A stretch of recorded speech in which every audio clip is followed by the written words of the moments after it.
Muy buenas a todos, compañeros inversionistas. El día de hoy vamos a platicar acerca de si en los próximos años veremos deflación en el sistema financiero, específicamente en el sistema financiero americano, ¿no? ¿Y a qué nos referimos con deflación? Básicamente una inflación negativa, es decir, que tu dinero valga más o que con la misma cantidad de dinero puedas adquirir más bienes y o servicios, algo que obviamente normalmente no vemos.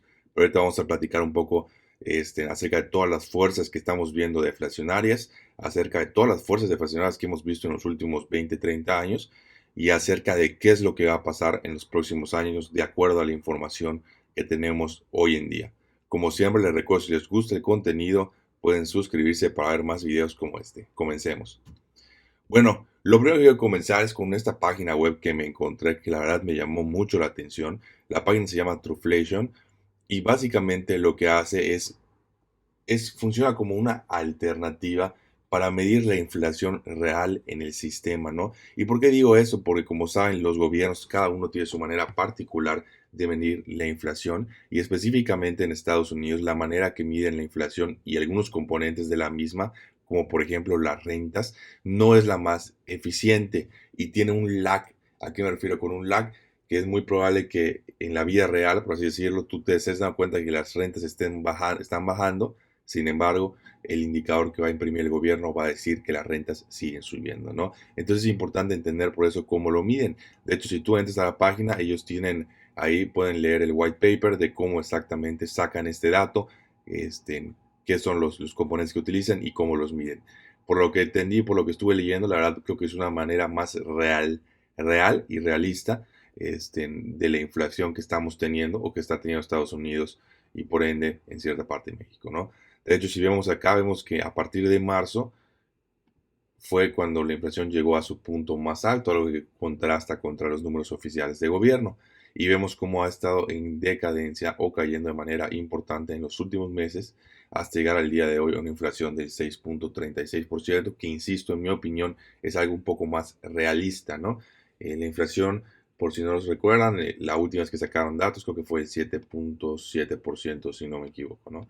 Pero insisto, este número tiene un lag, ¿no? Entonces a lo mejor va a terminar siendo más elevado y también puede ser que pase al revés, ¿no? Que cuando se dé la vuelta siga siendo, queda siendo más bajo y el dato real siga siendo más alto, que fue lo que pasó a años anteriores cuando decían que no iba a haber inflación y que la inflación iba a ser en transitoria. Entonces, es una buena herramienta para que tomen en cuenta, para que le den seguimiento a algo más real de cómo está funcionando la inflación, ¿no? ¿Y qué es lo que ha generado la inflación? Digo, aquí podemos platicar, y lo hemos visto en varios videos, ¿no? Pero insisto, creo que es importante entender exactamente cómo funciona la inflación, ¿no?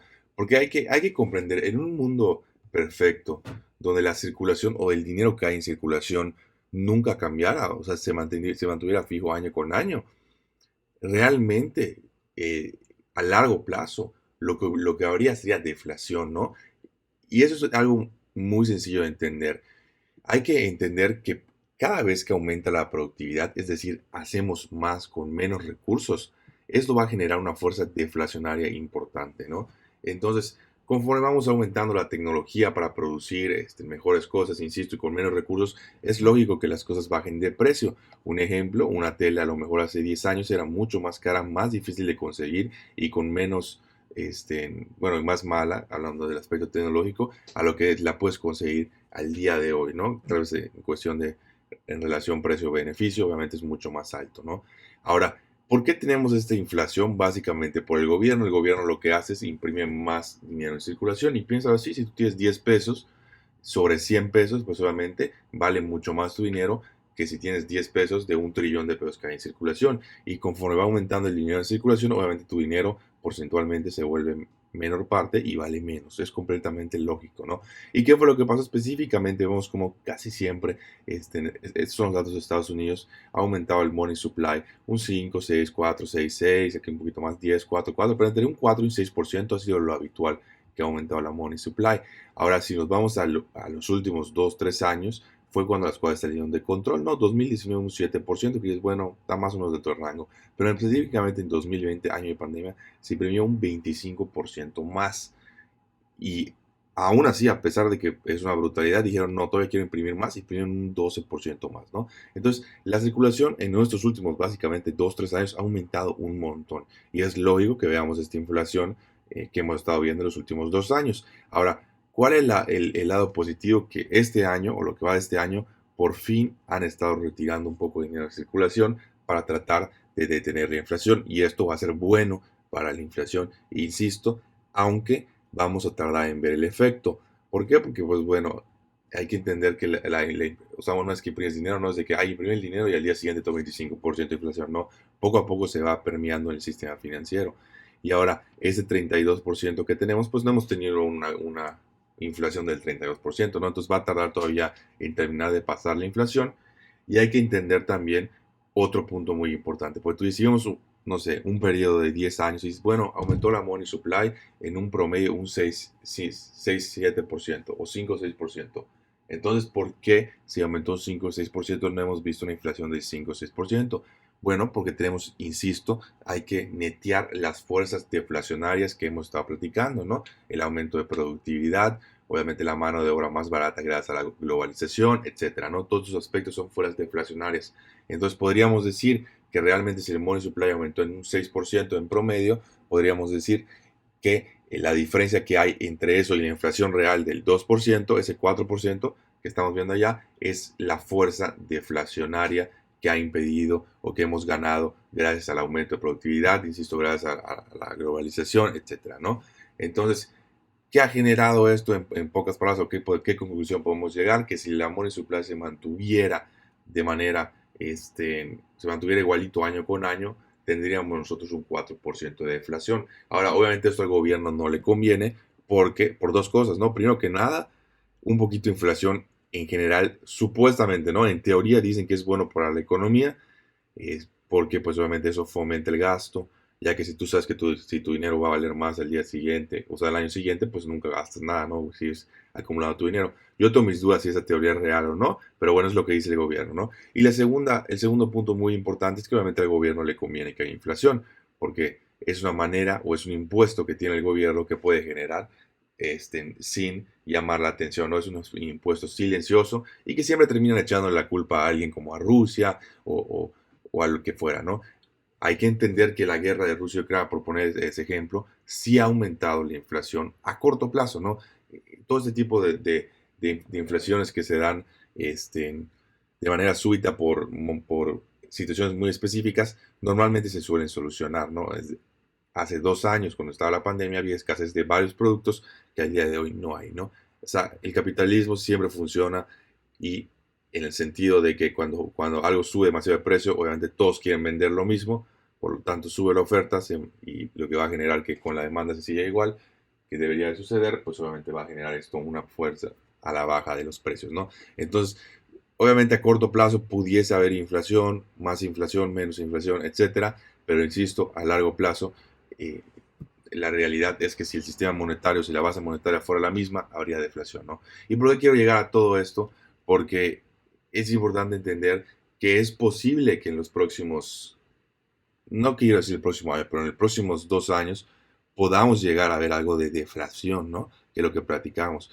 ¿Y por qué? Porque tenemos muchas fuerzas a favor de esto. La productividad en teoría va a seguir aumentando, lo cual es una fuerza deflacionaria.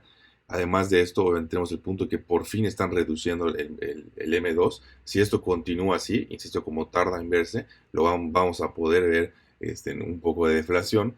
Y el tercer punto importante es que la inflación que se generó de los energéticos en los próximos años va a bajar, ¿no? En lo que bueno, supongo que los gobiernos dejan que las empresas puedan sustraer petróleo y crear refinerías, va a bajar el precio, ¿no? Obviamente, pues si controlas la oferta, pues lógicamente el precio se puede mantener más elevado de lo que debería estar, ¿no? Entonces también hay que entender eso. A lo que quiero llegar es que no se me haría algo tan raro si llegásemos a ver algunos meses deflacionarios. Obviamente esto pondría en alerta bastante, sobre todo el Banco Central de Estados Unidos, y creo que volverían a imprimir dinero de manera muy rápida. Pero bueno, ese es otro tema. Y lo que hemos visto acá esto es el balance sheet del Fed, que ya llevamos varios videos platicando acerca de esto, ¿no? Esta semana se redujo otra vez otros 4 billones de dólares, que sigue siendo bastante, suena bastante, pero insisto, si lo ves a largo plazo, todo esto es lo que imprimieron a raíz del COVID y realmente no estamos ni cerca de regresar a estos niveles. ¿Qué pasa? Que cuando imprimen dinero lo meten muy rápido y cuando traten de retirar dinero lo hacen de manera muy lenta, ¿no? Y digo muy lenta que tiene sentido también, porque si bajaran esto de un día para otro así, básicamente colapsarían todos los mercados financieros, entonces pues es algo que tampoco se puede hacer, ¿no? Y seguimos con las malas noticias un poco. Otra vez estamos con el tema de la pandemia, específicamente en China vemos como los casos ya están más altos que el pico previo. Para los que no saben más o menos, el problema con China es que ellos tomaron una estancia, una política de cero COVID y básicamente lo que hacían es que cada vez que habían casos en cierta ciudad o en tu calle o en lo que fuese, cerraban de manera total esa ciudad, ¿no? Y no estamos hablando de que ahí no salgan, ¿no? No, ahí como saben, Dios es básicamente una dictadura, entonces ahí con fuerza, ¿no? De que no pueden salir y que si salen creo que golpean a la gente, etcétera, ¿no? Digo, no puedo hablar al 100% porque pues no he vivido en China, pero por lo que he escuchado más o menos así está la cosa, la política está muy fuerte el cero COVID y obviamente esto ha generado que al nadie haberse al ser las infecciones de manera bastante controlada, lo cual es bueno, esto genera que obviamente la gente no genere los anticuerpos necesarios. Entonces hay mucha gente que no le ha dado o que nunca le dio COVID, más tomando en cuenta que creo que solo el 60% de la población está vacunada, etcétera. O sea, bastantes temas allá. Y pues obviamente ahorita que ha habido un poco de reapertura en China, pues esto es lo que está pasando. Siguen subiendo los casos. Y esto es malo específicamente porque, insisto, por la política o la estancia del gobierno de cero COVID, esto va a generar que sigan cerrando ciudades. Y va a decir, bueno, ¿qué afecta? Bueno, muy sencillo, esto puede afectar la oferta específicamente de Estados Unidos, de Europa, etcétera, porque si cierran las fábricas, no, pues, se atrasan y no hay producción y esto genera escasez de ciertos productos. Entonces pudiésemos ver temas de escasez otra vez, sobre todo con los semiconductores y los chips que no vamos a ver o no vamos a poder salir de esto hasta que las nuevas plantas que están construyendo TSM, Intel, que esta vez la están construyendo obviamente en Estados Unidos y en Europa, hasta que no se terminen de construir, que deben de ser por ahí de 2023, y en lo que se ponen y en lo que inician en operaciones, pues todavía podemos hablar que hasta el 2024 vamos a ver que la oferta de estos chips semiconductores aumente. Entonces puede seguir habiendo escasez de ciertos productos. De hecho, inclusive aquí, hablando de experiencia personal en Mérida, Yucatán, seguimos con problemas de coches, ¿no? Si tú quieres comprar ahorita un coche, básicamente todas las agencias te dicen de 4 a 8 meses si te va bien, ¿no? Entonces es una situación que no se ha resuelto y que no se va a resolver con estas políticas que tiene el gobierno chino, ¿no? Va a seguir perjudicando la oferta. Insisto, las plantas que están construyendo en Estados Unidos y en Europa pues todavía no están funcionando y no lo van a estar ni ni el próximo año. Entonces es un problema que vamos a seguir viendo en estos años, ¿no? Entonces esto a corto plazo puede generar inflación. ¿Cuál es la ventaja? Que ahorita básicamente el Banco Central de Estados Unidos está creando una recesión, entonces esto puede ayudar, ¿no? Porque pues si la oferta baja y también la demanda baja, no va a haber tanto problema de escasez. ¿Qué sería el problema? Que la demanda se mantenga igual, es decir, que no baje y que la oferta sí baje, porque entonces van a subir los precios, va a haber escasez y nos vamos a meter en un problema como el que estábamos hace unos años, ¿no? Vamos a ver inflación muy fuerte, sobre todo en estos temas. Pero bueno, ahora, ¿qué pasó con el mercado? Llevamos 2 semanas, básicamente 2 semanas de movimiento nulo, específicamente en el Nasdaq. Son 2 semanas de indecisión. Si ven acá estas 2 semanitas, las velas han estado muy contraídas. Básicamente el precio no ha aumentado. Si no me equivoco, la semana anterior cayó un menos 1%, ahorita aumentó un 0.68%. Entonces llevamos 2 semanas donde no ha hecho nada el mercado.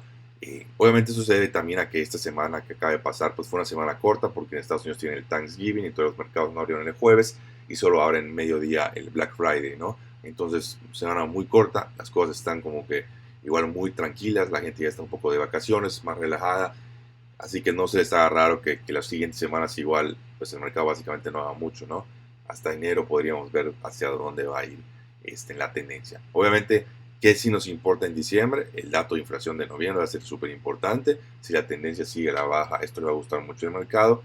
Y obviamente el aumento de tasas del Banco Central, ¿no? Si el Banco Central sigue aumentando las tasas de manera, pues de manera significativa, con a lo mejor un aumento de 0.75% otra vez, no se les haga raro que 2023 sea un año muy difícil y veamos ahora sí una recesión más significativa, insisto, por toda esta política monetaria, por toda esta contracción de dinero y este retiro de liquidez que está habiendo en el sistema.